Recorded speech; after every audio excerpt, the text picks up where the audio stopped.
بسم اللہ الرحمن الرحیم۔ سنہ اسلامک کے دیکھنے اور سننے والوں کو السلام علیکم۔ حضرت سعد بن ابی وقاص رضی اللہ تعالیٰ عنہ، آپ رضی اللہ تعالیٰ عنہ بدری اور عشرہ مبشرہ صحابی ہیں۔ وحی کے نزول کے بعد بالکل ہی ابتدائی دنوں میں حضرت ابوبکر صدیق کی ترغیب پر اسلام لے آئے اور اس طرح سابقین اولین میں شامل ہوئے۔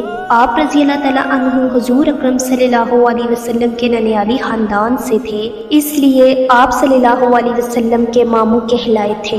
حضرت سعد بن ابی وقاص کو اپنی ماں سے بہت محبت تھی، لیکن جب انہوں نے سعد کے اسلام لانے کا سنا تو بڑے جتن کیے کہ کسی طرح سعد واپس بتوں کی عبادت کی طرف آ جائے۔ جب نہ مانا تو آخری حربے کے طور پر اعلان کر دیا کہ جب تک میرا بیٹا پرانے دین کی طرف نہیں آتا میں نہ کچھ کھاؤں گی نہ پیوں گی، چاہے میری جان ہی کیوں نہ چلی جائے۔ حضرت سعد بڑے پریشان ہوئے، بار بار آ کر کہتے کہ آپ کھانا کھا لو، لیکن ماں بھی کسی طرح ماننے کو تیار نہ تھی۔ اب ماں کو بھی ناراض نہیں کر سکتے تھے اور آپ صلی اللہ علیہ وسلم کا ساتھ بھی نہیں چھوڑ سکتے تھے۔ کریں تو کیا کریں، کچھ سمجھ نہیں آ رہی تھی۔ پھر آخر کار انہوں نے ایک فیصلہ لیا، ماں کے پاس آئے اور بولے ماں تم کچھ کھا لو۔ ماں نے پھر وہی شرط رکھ لی کہ پرانے دین کی طرف لوٹ آؤ۔ اس پر آپ رضی اللہ تعالیٰ عنہ نے کہا ماں میں آپ کی یہ بات نہیں مان سکتا،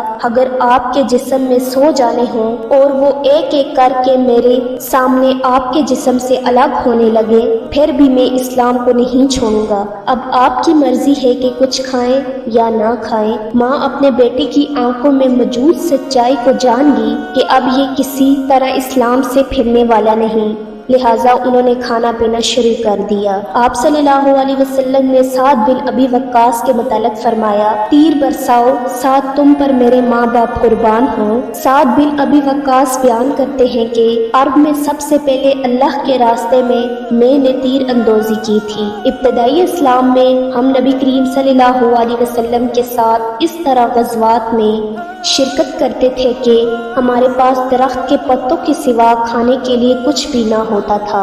حضرت سعد فرماتے ہیں کہ آپ صلی اللہ علیہ وسلم کے ساتھ مکہ میں ہم لوگوں نے بڑی تنگی اور بڑی تکلیفوں کے ساتھ زندگی گزاری ہے۔ جب تکلیفیں آنے لگتی ہم صبر کرتے، اس طرح ہمیں تنگیوں پر پریشانیوں کو برداشت کرنے اور خوشی خوشی ان پر صبر کرنے کی عادت پڑ گئی۔ چنانچہ آپ رضی اللہ تعالیٰ عنہ فرماتے ہیں کہ مکہ میں ایک رات میں پیشاب کرنے نکلا تو جہاں پر میں پیشاب کر رہا تھا وہاں میں نے کسی چیز کی کڑکڑاہٹ کی آواز سنی۔ غور سے دیکھا تو وہ ایک اونٹ کی کھال کا ایک ٹکڑا تھا جسے میں نے اٹھا لیا، پھر اسے دھو کر جلایا، پھر اسے دو پتھروں کے درمیان رکھ کر پیس کر سونف سا بنا لیا، پھر اسے پھانک کر میں نے پانی پی لیا اور میں نے 3 دن اسی پر گزارے۔ آپ صلی اللہ علیہ وسلم نے فرمایا اے اللہ جب سعد تجھ سے دعا کرے تو ان کی دعا قبول فرما۔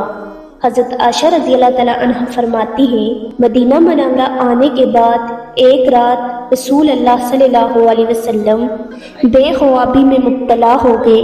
آپ نے فرمایا کاش میرے ساتھیوں میں سے کوئی نیک شخص آج رات میرا پہرا دیتا۔ حضرت عائشہ رضی اللہ تعالیٰ عنہ نے کہا ابھی ہم اسی حال میں تھے کہ ہم نے ہتھیاروں کے آپس میں ٹکرانے کی آواز سنی۔ آپ نے فرمایا یہ کون ہے؟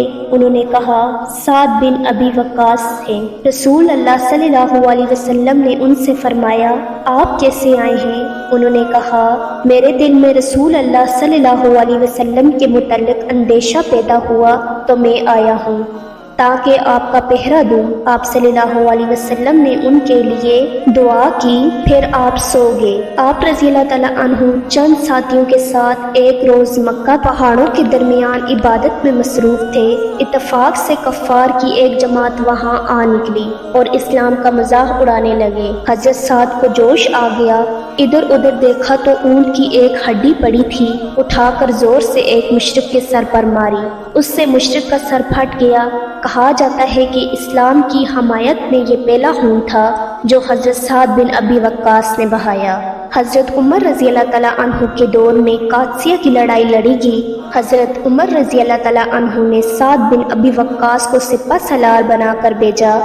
حضرت سعد نے شاہ ایران کے دربار میں اپنے چند قاصد روانہ کیے۔ اس وفد کے امیر نے شاہ ایران یزدگرد کو مخاطب کرتے ہوئے کہا، اے بادشاہ، اللہ نے ہمیں اس لیے منتخب کیا ہے کہ ہم لوگوں کو گمراہی سے نکال کر سیدھا راستہ دکھائیں۔ اگر تم نے اسلام کو قبول کر لیا تو تمہیں کچھ نہیں کہا جائے گا، اگر تمہیں یہ منظور نہیں تو تم ہمارے ذمہ بن کر رہ سکتے ہو، معمولی سا جزیہ ادا کرو۔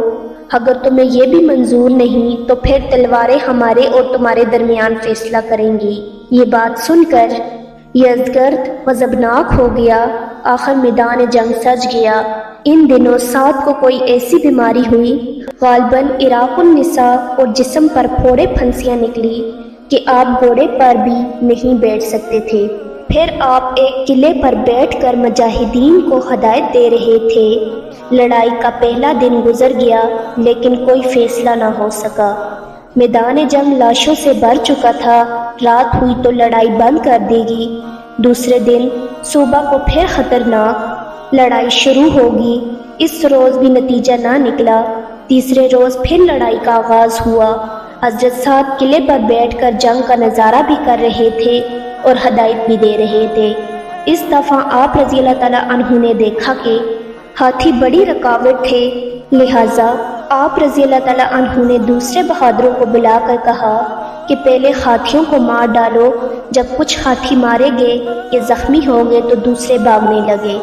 تو اب مسلمانوں کو غلبہ ہونا شروع ہوا۔ چوتھے روز ایرانی فوج کے کمانڈر رستم مارے گئے اور مسلمانوں کو فتح ہوگی۔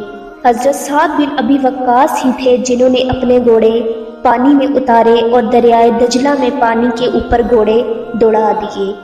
یہ دیکھ کر ایرانی لشکر بدحواس ہو گیا اور کہنے لگا دیوا آ گئے، اور یوں مدائن بغیر کسی بڑی مزاحمت کے فتح ہو گیا۔ حضرت سعد نے کوفہ شہر کی بنیاد رکھی اور اسی کے گورنر بھی رہے۔ آپ رضی اللہ تعالیٰ عنہ بڑے بہادر، ماہر تیر اندوز، مجاہد، زاہد، عابد، حب رسول صلی اللہ علیہ وسلم میں ڈوبے ہوئے اور بڑے علم والے تھے۔ حضرت عمر رضی اللہ تعالیٰ عنہ نے خلافت کے لیے جن 6 آدمیوں کے نام دیے، ان میں سے ایک سعد بن ابی وقاص بھی تھے۔ امید ہے کہ آپ کو ہماری آج کی ویڈیو پسند آئی ہوگی۔ اگر آپ کو ہماری آج کی ویڈیو پسند آئی تو ہماری ویڈیو کو لائک کریں، شیئر کریں اور ہمارے چینل کو سبسکرائب کریں۔ شکریہ۔